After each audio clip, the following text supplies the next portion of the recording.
Going to talk about 5 awesome live albums. There'll be timestamps in the description that you can navigate through this way.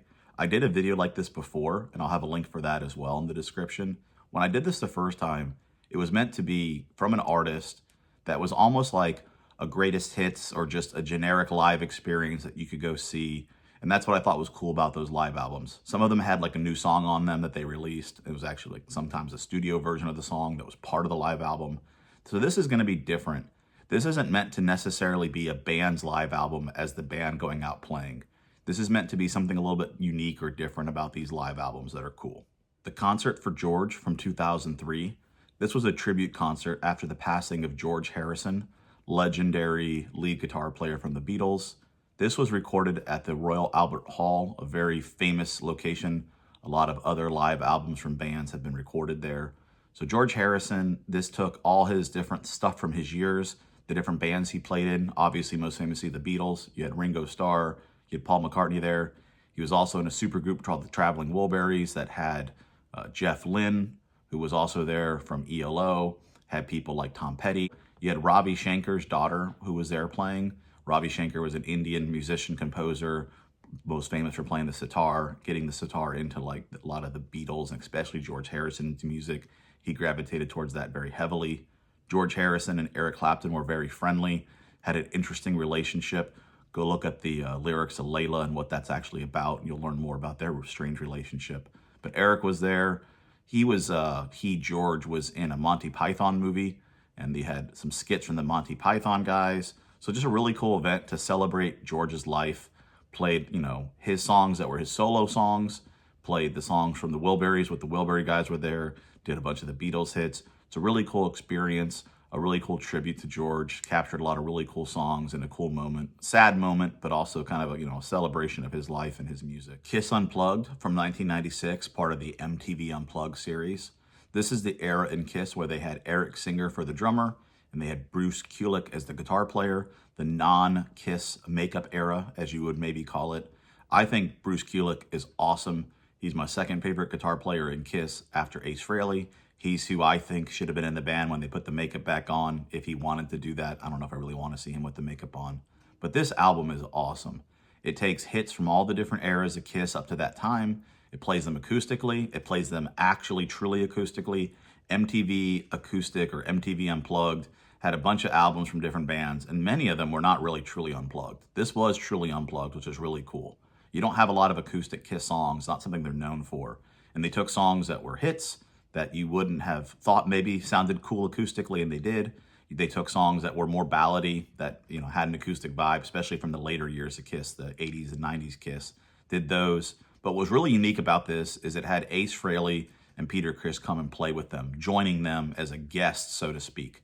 It ended up kind of rekindling the relationships, and not long after this, Bruce and Eric were asked to leave, and Ace and Peter came back, spackled the makeup on, went back on tour, made another album. If it wasn't for this Unplugged show, you wouldn't have had Ace and Peter come back, I don't think. I mean, it seemed really cool seeing them up there together. This is really what rekindled everything, I believe. So it's a neat album. It sounds awesome for the Kiss songs, but it's a really cool story too, how Ace and Peter came and joined them, and it kind of started the band over again, the original band. The first time I saw Kiss was after this when they played live, so if it wasn't for this, I would have never have learned about Kiss probably or seen them. Eric Clapton and Steve Winwood together, live at Madison Square Garden. This was released in 2009. This was the 9th live album from Eric Clapton, only the first live album at the time for Steve Winwood. And this had, the guys that were in Blind Faith originally together. Those guys were in a band before Eric was, Derek and the Dominoes and Layla and anything from Steve Winwood that was a big hit. They were in Blind Faith, a very short-lived band, together. This takes songs from that, not many, but some. It takes the hits from, each of them individually, takes some, covers, like some Hendrix covers and stuff.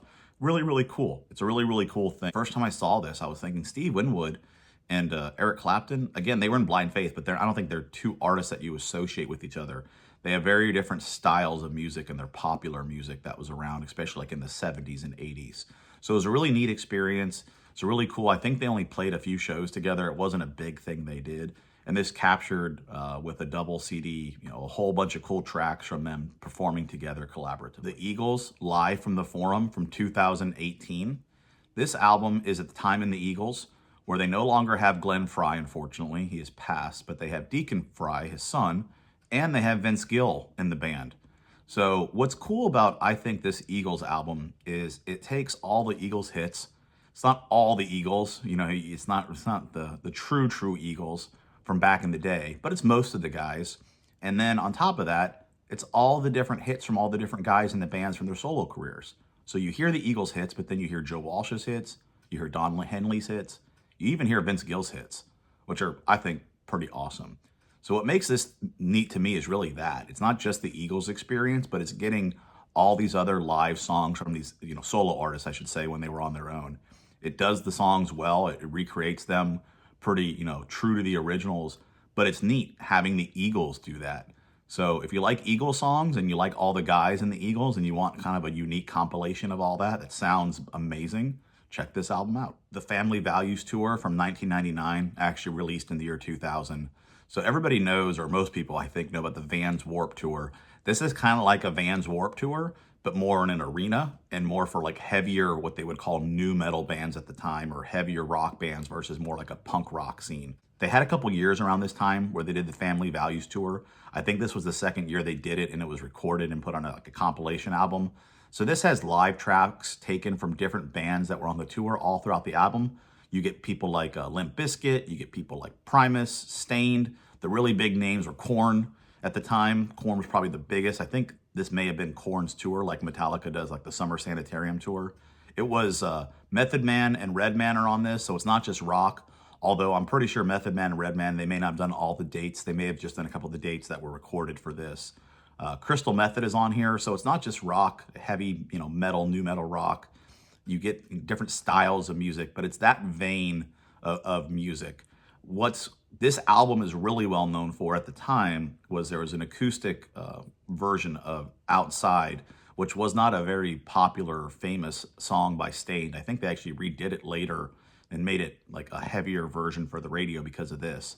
But that was a huge hit. It was this acoustic version of Aaronlewis singing Outside, featuring Fred Durst, but I think he just like goes, yeah, feeling those lighters.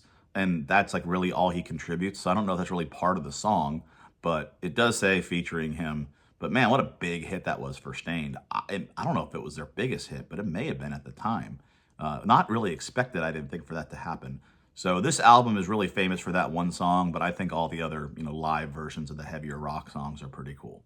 So if you're into late 90s, you know, popular radio metal, a little bit of rap, Crystal Method, kind of electronic edge, go check this out.